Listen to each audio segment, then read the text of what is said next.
Day 92. The hurricane just made landfall on the west coast of Florida. I don't know how bad it is down there. So far, it's not really bad up in Jacksonville. A lot of places closed down today. I went to work this morning. There wasn't a lot of people on the roads, and it was raining a little bit. We've taken all the precautions I think we can, and I feel pretty safe up here. And we are about 25, 30 miles inland.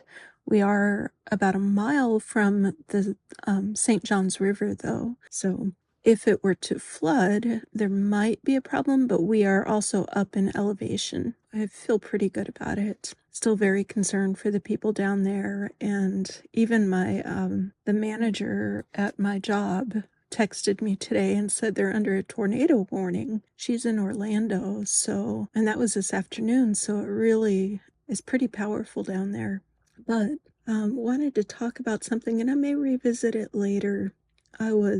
Came home and scrolling through Facebook, and a little clip came up, and I thought, I recognize that. Where do I know that from? And so I put in some keywords and Googled, and it was a clip from the movie Pi. Pi is a film by Darren Aronofsky. He's one of my favorite directors. He's just brilliant, in my opinion. A lot of people don't like him. He's very stylistic, and he directed the film Requiem for a Dream, which is a wonderful movie, but a lot of people said they actually threw up watching it. It's pretty graphic. It's about drug addiction. Yeah, so it's hard to watch. There's parts of it that I'd prefer not to look at, but it's, nothing compared to most horror movies, especially today. But this movie, Pi, was, I think, the third film that Darren Aronofsky made, maybe the fourth one. But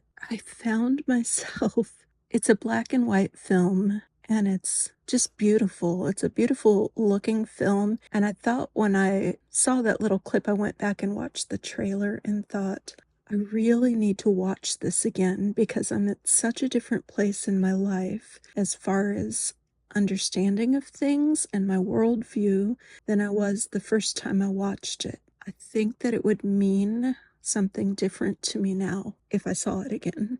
So there's that. But also, when I looked it up to find out what it was, the movie, and it came up with Pi and Darren Aronofsky, and it was his first feature film. I found myself asking, who let him do that?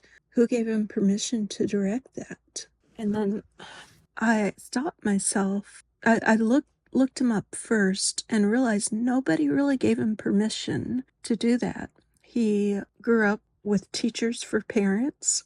He made a little film in school, high school, and then I think it won some awards. And then I'll have to look him up again, but moved on to college, made another little film. It won some awards, and from that, he went on to raise $60,000, or maybe it was $50,000, $50,000 to $60,000 to shoot his movie Pi.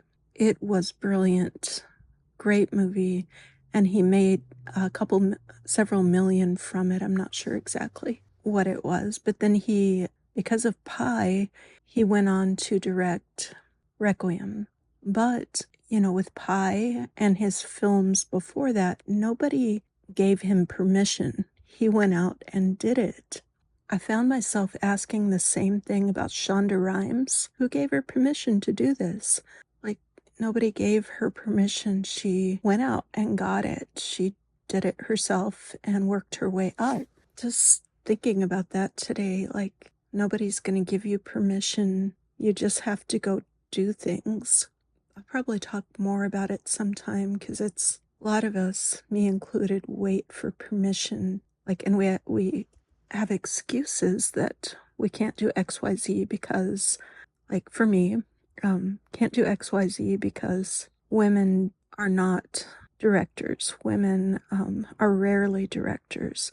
I've worked in a lot of environments where having a seat at the table was kind of a blessing for me, but I was let known you shouldn't be here. and I've been denied a seat at the table because I'm a woman. And so it's not going and getting a job on somebody else's set or fitting into somebody else's life that's going to ever give you what you want. It's carving your own path. I've said it before, and I truly believe that the way I will overcome all my challenges is by carving my own path, using my own story, and using my specific gifts and talents. It is one reason I never went to Hollywood, like moved to California. As much as I'd like to live in California, and I did work there, I traveled out to California many times from Vegas when I lived there and stayed and worked on shoots, and I almost moved there in 2008, but decided not to.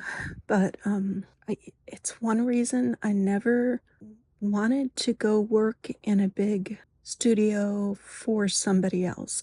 Even though I'd probably be where I want to be, had I done that, I did work on shoots for others and for major production companies, but something kept saying, this is not what's going to get you there.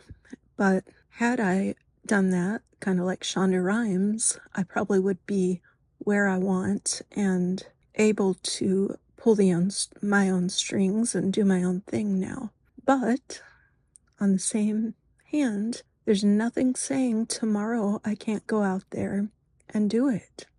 Sit down and write a script and get the funding and do it. So, kind of an eye-opening thing, and we have a lot of excuses for why we can't do things, but there's honestly, especially as Americans and in this day and age where everybody has a camera in your pocket, even if you're filming crap, really, on a film or whatever, you can still make a short film on your camera, It's not like back in the day where a video camera was a high-ticket item that only a few of us had.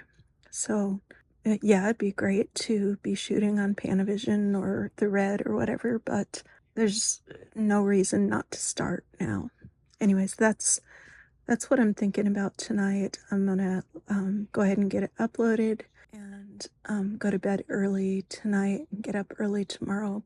We should be seeing some of the storm move into our area overnight and through tomorrow too. So I have the day off, and I'm going to think further about it because nobody's going to give you permission. You just have to take so long as you're not wronging anybody else or harming anybody, you just have to take what you want in life and carve your own path and do your own thing. You're free to do that. There's nothing saying you aren't.